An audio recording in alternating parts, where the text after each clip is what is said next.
Raja Krishnamoorthi. He serves on the Oversight and Intelligence Committees, and he will be in that meeting tomorrow with Speaker Pelosi and the Democratic caucus. Congressman, can you tell us what we should expect next? Well, I think that Speaker Pelosi made it very clear that she intends to transmit the articles very soon. Once that happens, obviously, it will be within the Senate's jurisdiction to take next steps with regard to the trial. If the Senate decides not to call witnesses, do you believe that the House managers can present a compelling case that the president should be removed? Well, I think that it's very important that the trial not just be a show trial. And as you can tell from public sentiment, the vast majority of American people want a real trial, something that comports with the Constitution. So I'm hopeful that in the Senate they will be calling witnesses. If it ends up just being a one-day trial with no witnesses or no additional information or something akin to what Mitch McConnell had talked about earlier, that's not going to serve anyone well. And I think that would really discredit the whole process. If no witnesses are called and this administration is successful in blocking all administration officials, or blocking a good portion of them, especially the ones that were close to the president, that could give you one-on-one information or direct information about conversations the president had. They blocked document requests. What precedent will this set for administrations going forward on how they have to deal with Congress? I think it sets a dangerous precedent.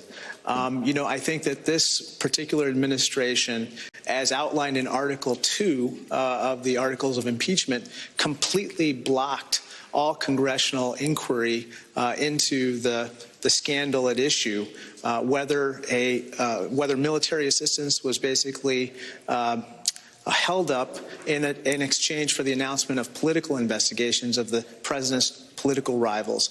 And I think that if it were to go the way that you had just described, I think it would invite future administrations, and maybe even this one, to continue down a very dangerous path where we invite foreign countries to interfere in our elections, and we really do great damage to the Constitution.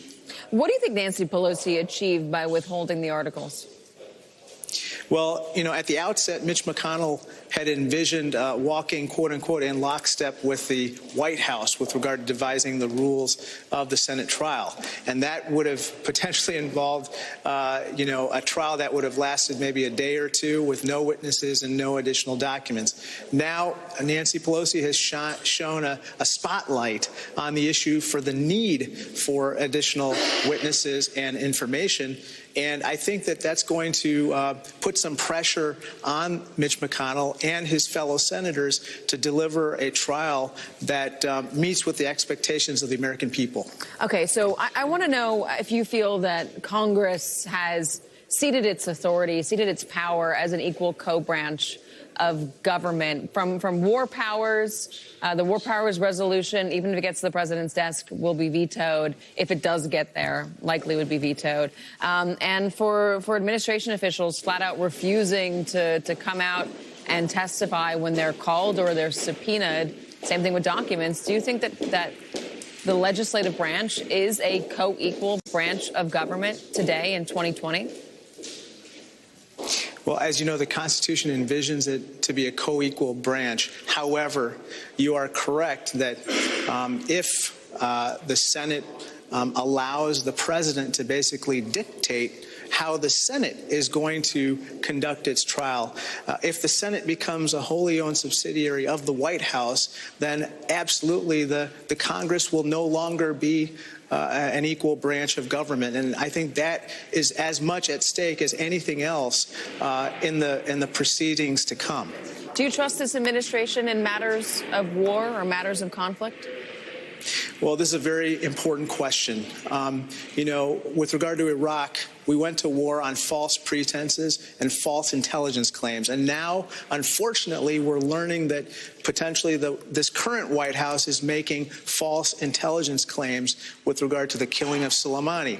What I really fear is that we're going to stumble into another war. And I got to tell you, Katie, my constituents are overwhelmingly against the prospect of war with Iran and another endless war in the Middle East. Congressman Raja Krishnamoorthi, thank you so much for joining us. We appreciate it. Thank you so much, Katie. Thank you.